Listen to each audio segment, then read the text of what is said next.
the world... Hindi pa ako nakapwesto, sorry. Go ahead. Who in the world can beat the Miami Heat? Masyado ng madaming magagaling na teams now. I think everybody has leveled up. Medyo delikado na yung Lakers, pero umabot sila ng 8th seed. Who will beat Miami Heat? Dallas sana. Pero sabi Asa ka naman sa Dallas? Pero natanggal. Yun lang eh. Oklahoma. Yes. Bias yung host na. Pumanig eh. Teka. Bakit OKC?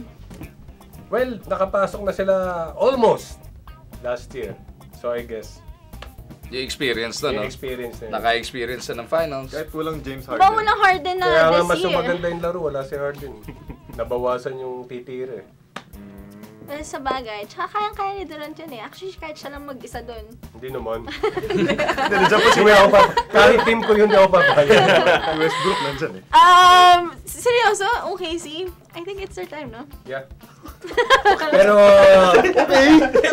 So yung topic natin. Okay, si ba ito may nag-uusapan? Miami. Is it okay si time to shine pa rin? Can anyone beat the Miami Heat? Okay, hindi. Sige, pagbigyan natin sila. Paano pa? Sige. Pagbigyan natin sila. Sinasabi mo Dallas, Hindi. pero Babaguhin ko yung sagot. kalokohan yan. Boston Celtics. Okay, see. Hindi nga. Kung papapustahin mo ko ng isang team na pwedeng tumalo sa Miami, I would put my money on the San Antonio Spurs. San Antonio. Why? They're old. Yeah. Hindi naman, yung mga bagong player naman. Okay, sige. Batang-bata kasi si Juwan Howard eh. Ng Miami. Hindi nga, bakit? I think they're just better now compared to last year. I don't know what it is. Kasi nag-mature sila. One more year!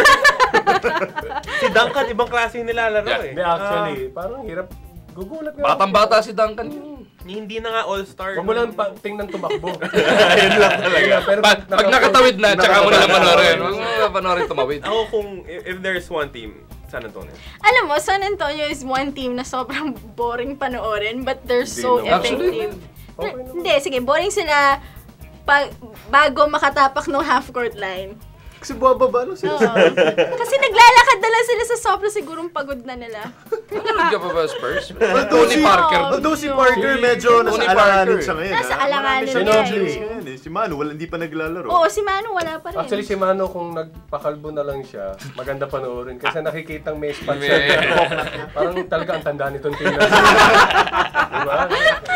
Yun lang yung nakikita ko Si Rabay. Ikaw. Please don't Kung aabot sa finals San Antonio, I think Greg Popovich has enough na magawa ng paraan. Talaga? Wala na iba sa East.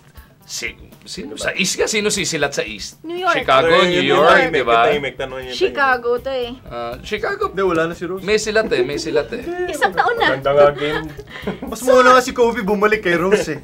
Totoo Yan yan. yung prediction ko eh. Teka lang. So, sinasabi mo, Spurs din, ang New York ba? Hindi pwede? Pagdating ng Eastern Conference Finals, 1 and 2 sila, so doon sila magtatapat. Baka mapaabot nila ng Game 7. Pero hindi pa rin. Hindi pa rin eh, di ba? Hindi aabot eh. Ikaw, anong pangangatwiran ng Chicago? Wala. Dead man na yan. Okay. Yung question ko say, can anyone beat hindi naman who's the best team? Yes. Can anyone? So if you ask me, can anyone beat? No team can beat the Miami. Meron! Wala. West All-Stars. Pwede. Pero honestly, magkalat sila eh. 98 Dream Team. 92! In the 2013 playoffs, there's no team that can beat. They're just too good. The system is just... It's really awesome to watch them kapag... Lalo na kanina, if you watch the Bulls Miami Heat game. Parang, I feel that each of the big three, they all played more than 30 minutes. And they just showed na, wala eh, kontrolado lang talaga nila yung... Wala talaga. Kahit bumalik si Kagiwa sa Ginebra. Wala talaga. Kung yung crowd ng Ginebra, hindi mo masasabi eh. Huwag ka magpapakasigurado. No chance in hell. Mama. No chance in hell! Natalo ng Ginebra ang Miami. Yan lang naman ang no chance in hell. At Chuck Araneta. Sinetap mo ako eh. Teka lang. So sinasabi nyo ba ang itong Miami Heat na to will repeat this year? Yep. I cannot believe this. I cannot. Seryoso ba kayo? Yes. Ano Sorry. na sila eh. Ito na yung game nila eh. Lumabas na eh. Ano naman kita? Ilan sila? Ilang winning streak sila? Nag-27 sila. 27. Pero tinapos ng Chicago. Yeah, pero syempre, ano na lang yun? Chamba na lang yun, no? Hindi naman. Hindi naman chamba yun. Pinaghirapan namin yun. Sali ka?